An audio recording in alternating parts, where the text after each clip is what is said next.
मेरे प्रिय मित्र, जय मसीह की। आशा करता हूँ कि आप स्वस्थ हैं, आप मस्त हैं और आप प्रभु के कार्य में व्यस्त हैं। हम उत्पत्ति की किताब में हैं और उत्पत्ति की किताब के 32वें अध्याय के हम 13 पद में आ गए हैं और हम याकूब को प्रार्थना करते हुए देखते हैं। 12वें पद में 9 से लेकर 12 पद तक और परमेश्वर की भलाइयों को याद करते हुए देखते हैं। और मैं कुछ भी नहीं था, मैं इसके योग्य नहीं था, एक लाठी के सहारे नदी पार, यरदन नदी पार आया था, इस बात को कहते हुए हम याकूब को देखते हैं। तो प्रियो, सचमुच में हमें परमेश्वर को याद रखना है और उससे प्रार्थना करना है, पर ऐसे समय में नहीं कि जब हम संकट में हो। जब संकट ना हो हमारे ऊपर, तब हमें प्रार्थना करना चाहिए। तो जब वो प्रार्थना कर चुका, जब वो पश्चाताप कर चुका, जब वो परमेश्वर की भलाइयों को याद कर चुका, जब उसने परमेश्वर को वो सारी बातें बताई कि आज मेरे पास सब कुछ है, तेरी वजह से इनमें से एक के योग्य भी मैं नहीं हूं, तब उसने 13वां पद बता रहा है कि तब उस दिन उसने रात वहीं बिताई। किसने? याकूब ने। जो कुछ उसके पास था उसने अपने भाई एसाव की भेंट के लिए निकाल दिया, छांट छांट कर निकाला है कि एसाव से मिल सके। और यहां पर भेंट करने के लिए क्या निकाला है, हम उसको पढ़ते हैं। 14वां पद है, वो ये बताता है कि 200 बकरियां ली हैं उसने और 30 बकरे और 200 भेड़ें और 20 मेंढे और बच्चों समेत दूध देने वाली 30 ऊंटनियां और 40 गायें और 10 बैल और 20 गधियां। और आगे लिखा है उनके 10 बच्चे। इनको उसने झुंड झुंड करके अपने दासों को सौंपकर कहा, मेरे आगे बढ़ जाओ, झुंडों के बीच में अंतर रखो, मेरे आगे बढ़ जाओ। याकूब ने इतना कुछ अपने भाई के लिए भेंट के रूप में लिया है, छांट छांट कर उत्तम से उत्तम लिया है। जब हम प्रियो नीति वचन में पढ़ते हैं 18 के 16 पद में, वहां पर इस प्रकार से लिखा है कि मनुष्य के लिए भेंट मनुष्य के लिए मार्ग को खोल देती है। प्रियो, हम वचन को पढ़ लेते हैं।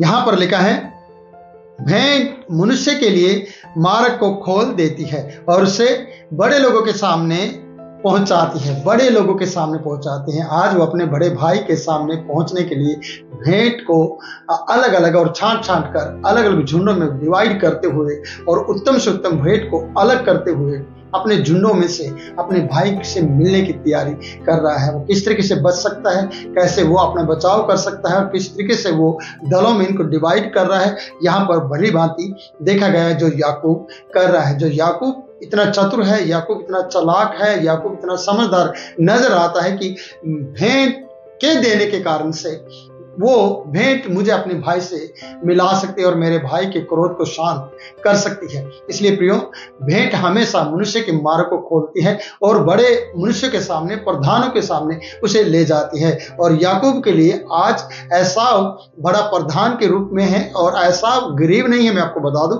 एसाव इसकी इन भेंटों को अस्वीकार कर देता है कि मेरे पास तो बहुत है, लेकिन भेंट देकर वो अपने मार्ग को तैयार कर रहा है याकूब, और अपने रास्ते क्लियर कर रहा है कि उसका भाई का क्रोध शांत हो जाए और वो मुझ पर हमला ना करे। इसलिए हम जब आगे पढ़ते हैं, यहां इस प्रकार से लिखा है, फिर उसने अगले झुंड के रखवाले को आज्ञा दी कि जब मेरा भाई एसाव तुझसे मिले और पूछने लगे तू किसका दास है और कहां जाता है और ये जो तेरे आगे आगे हैं वो किसके हैं, तब कहना यह तेरे दास याकूब के हैं।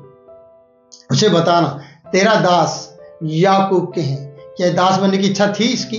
नहीं प्रियो, पर किसी के जी को और किसी के क्रोध को ठंडा करने के लिए आपको अपने आप को अधीनता में लाना होगा और उसको समझदारी के साथ उत्तर देना होगा और उसे अपने ऊपर बड़ा बनाना होगा, या उसे बड़ा कहकर, प्रभु कहकर, या उसे स्वामी कहकर, या उसे आदर सम्मान देते हुए, बात करते हुए, तब ही आपसे मिल पाएंगे। और भेंट आपके हाथ में होनी चाहिए।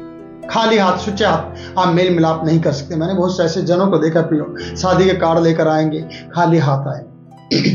जब इतना बड़ा काम करने जा रहे हैं तो क्या आप खाली हाथ किसी एक बड़े पुरुष से मिलने जा रहे हैं तो खाली हाथ जा रहे हो। यहाँ पर याकूब से सीखिए कि वो अपने बड़े भाई एसाव से मिलने की तैयारी कर रहा है और क्रोध को ठंडा करे उसके कि ये भेंट, और भेंट में कितना कुछ उसने 200 से ऊपर चीज़ों को लिया है प्रियो, और अगर इनको टोटल किया जाए तो बहुत ज़्यादा बन जाएगा। और उसने कहा तेरे दास याकूब की है, तेरा दास पीछे पीछे आ रहा। हम आगे पढ़ते हैं, लिखा है कि याकूब ने कहा दासों से, ये कहना तेरे दास याकूब की है। अपने आप को उसने दास तब के रूप में बताया, और मैं तेरा दास हूं, मैं अब बड़ा नहीं हूं, और मैं तेरा भाई हूं और तेरा दास हूं। जैसा कि उड़ाऊ पुत्र जब अपने आपे में आया तब वो कहने लगा, जब वो भूखा मर रहा था, जब वो सारे पैसे व्यभिचार में उड़ा चुका था, जब वो बर्बादी अपनी जिंदगी में देख चुका था, जब उसे खाने तक के लाले पड़ रहे थे, जब वो सूअरों की फलियां खाना चाहता था तो सूअर आकर उससे पहले खाना खा जाते या खा लेते, उसके लिए कुछ भी नहीं बचता था और वो भूखा मर रहा था। उसे अपने पिता की याद आई, वो अपने आपे में आया। उसने कहा स्वर्ग के परमेश्वर के विरुद्ध मैंने पाप किया है, और पिता तेरे विरुद्ध में मैंने पाप किया है, मैं इस योग्य नहीं रहा कि तेरा पुत्र कहलाऊं। पिता का प्रेम देखिए, और उसने पश्चाताप किया और अपनी पद को खो दिया, बेटे का अधिकार खो दिया, और सारी बातों को उसने बिल्कुल जीरो और शून्य बना दिया। नौकरों के साथ अपने आप को जोड़ दिया, दास कहलाने के बराबर अपने आप को कर लिया। तब वो चला वहां से। याकूब भी इसी तरीके से अपनी यात्रा को पूरी करना चाहता है, अपने आप को छोटा बनाते हुए, जबकि परमेश्वर ने धन दौलत में, आशीर्वाद में और बहुत सी बातों में उसे धनाढ्य बनाया था, एसाव से भी ज्यादा। फिर भी इसने उस भाई से मुलाकात करने के लिए जो क्रोधित है और जिसको इसको लग रहा है कि वो मुझे मारने के लिए आ रहा है, इसलिए उसने इसके लिए भेंट को लिया है, तैयार किया है, उसे देना चाहता है।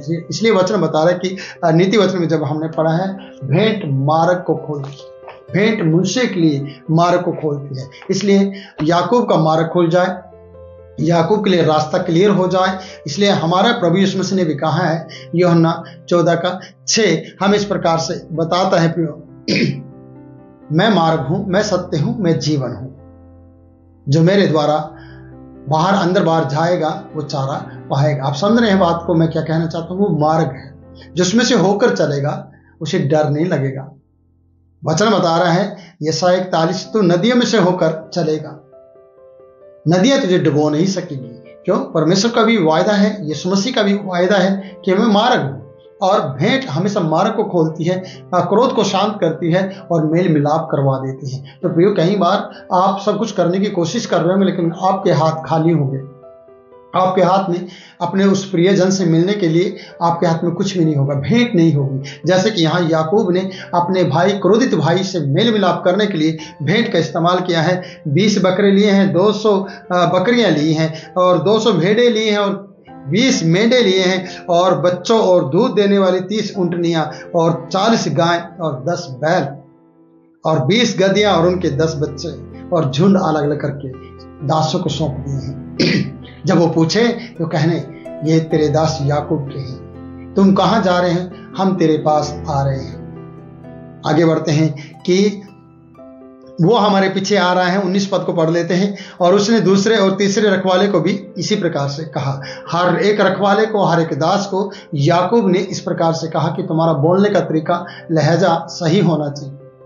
तो आपको पता है बाइबल इस प्रकार से कहती है कि जब एक विधवा का पति चला गया, मर गया, और उसके बच्चों को जो मुद्दई था या कर्जदार था, जिसने उनको कर्जा दिया था, जिनके वो कर्जदार थे, उन बच्चों को दास बनाने के लिए ले जा रहे थे, उन्हें गुलाम बनाने के लिए ले जा रहे थे, तब वो इस प्रकार से कहती है परमेश्वर के जन से, तेरा दास मेरा पति इस दुनिया में नहीं रहा।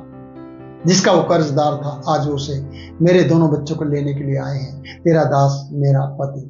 बोलने का लहजा, बोलने का तरीका, और शब्दों में मिठास और बड़ा बनाना, पहले अपने आप को छोटा करना, पहले अपने आप को छोटा करना, फिर बड़ा बनाना। उसे जिससे आप बात कर रहे हैं वो बड़ा है, उसे बड़े का आदर दें। इसलिए इस विधवा औरत ने अपने दोनों बच्चों को बचाया, अपने दोनों बच्चों की जरूरत को पूरा किया, और अपने कर्जे से छुटकारा पाया। किसके द्वारा?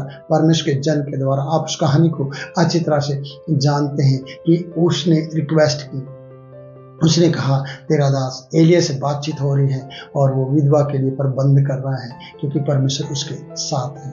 तो बोलने के तरीके के कारण से यहाँ याकूब एसाव से बातचीत करने के लिए उन लोगों को भेजता है। अभी तक याकूब की एसाव से कोई मुलाकात नहीं हुई है, बस मुलाकात दास लोग कर रहे हैं, लेकिन दास लोगों को सही तरीके से गाइड किया जा रहा है, सही तरीके से उन्हें बताया जा रहा है कि तुम इस प्रकार से बोलना, तुम इस प्रकार से कहना, तुम्हारा बोलने का तरीका सही हो, ताकि अगर तुमने कुछ गलत बोला उसका क्रोध भड़क जाएगा और मैं फिर बच नहीं सकता हूँ और मेरा विनाश हो जाएगा। इसलिए यहाँ कहा उसने दूसरे और तीसरे रखवाले को भी उनसे उन सबों को जो झुंड के पीछे पीछे थे ऐसे ही आज्ञा दी कि जब ऐसा तुमको मिले तब इसी प्रकार उनसे कहना, और यह भी कहना कि तेरा दास याकूब हमारे पीछे पीछे आ रहा है।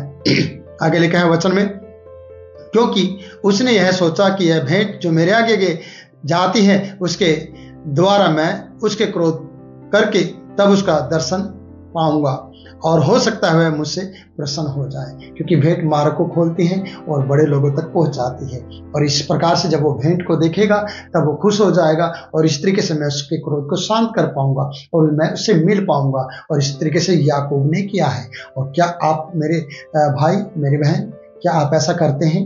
मैं आपसे पूछ रहा हूँ, क्या आपने कभी अपने अगुवे का क्रोध को शांत किया है, या परमेश्वर के उन जनों का क्रोध शांत किया है, या उस विश्वासी जन का क्रोध शांत किया है? एक भेंट को ले जाकर उसके घर पे जाकर उससे बातचीत की है? मुझे नहीं लगता कि आपने ऐसा किया। अगर ऐसा किया है तो परमेश्वर आपके साथ है और आप बात को सही तरीके से करना जानते हैं और आप बात को संभालना जानते हैं, उस काम को और उस झगड़े को शांत करना जानते हैं जो यहाँ पर एक बड़ा सताव था, एक बड़ा डर था, एक बड़ी हानि होने वाली थी, उससे बचाव करना आप जानते हैं, जैसे कि याकूब ने किया है। और आगे हम पढ़ लेते हैं, इसलिए वह भेंट याकूब से पहले पार उतर गई। पहले भेंट गई, याकूब बाद में, और वह आप उस रात को छावनी में रहा, क्योंकि उसे डर था भेंट से पता चल जाएगा कि वो शांत हुआ है या नहीं। वो उन दलों के हमले होने की बात से पता चल जाएगा। अगर एसाव ने याकूब के इन दलों पर और इन झुंडों पर अगर हमला किया और भेंट को अस्वीकार कर दिया, तो मैं जान लूंगा कि वो मेरे विरुद्ध में है और मेरे साथ नहीं है, या मुझसे प्रसन्न नहीं है और वो मुझे मारना चाहता है। तो वो रुका रहा और वहाँ ठहरा रहा और उसने रात छावनी में बिताई है। और अगली वीडियो में हम और सी बातें देखेंगे, पर मैं इतना कहना चाहता हूँ, क्या आप भेंट के द्वारा अपने क्रोधित भाई को, क्रोधित लोगों को, अपने अगुवे को और अपने लीडर को, अपने बॉस को शांत कर सकते हैं भेंट के द्वारा? क्या कर सकते हैं ऐसा? अगर आप ऐसा कर सकते हैं तो प्रियो, खाली हाथ ना जाएं, प्रार्थना के साथ भेंट को साथ लेकर जाएं और मुलाकात करें और सब कुछ ठीक हो जाएगा, सब कुछ बदल जाएगा और परमेश्वर आपकी जिंदगी बदल देगा और आपके लिए अद्भुत चिन्ह और चमत्कार करेगा। इसलिए सच्चे जीवित परमेश्वर के ऊपर भरोसा करें। ये वीडियो औरों के लिए आशीष का कारण करें। इस वीडियो को लाइक करें, कमेंट लिखें और इस वीडियो को शेयर करें और हमारे चैनल को सब्सक्राइब करें, क्योंकि मैं परमेश्वर का दास आपके लिए निरंतर प्रार्थना करता हूं और मैं आपसे विनती करता हूं कि आप भी हमारी सेवकाई के लिए प्रार्थना करें। अगर आपका दिल है हमारी सेवा में मदद भेजने का, तो आप हमसे कमेंट में लिखकर बात करें और प्रभु आपको बहुत ऐसे आशीष देगा। God bless you. फिर मिलूंगा नई वीडियो में, तब तक के लिए मैं आपसे इजाजत चाहता हूँ।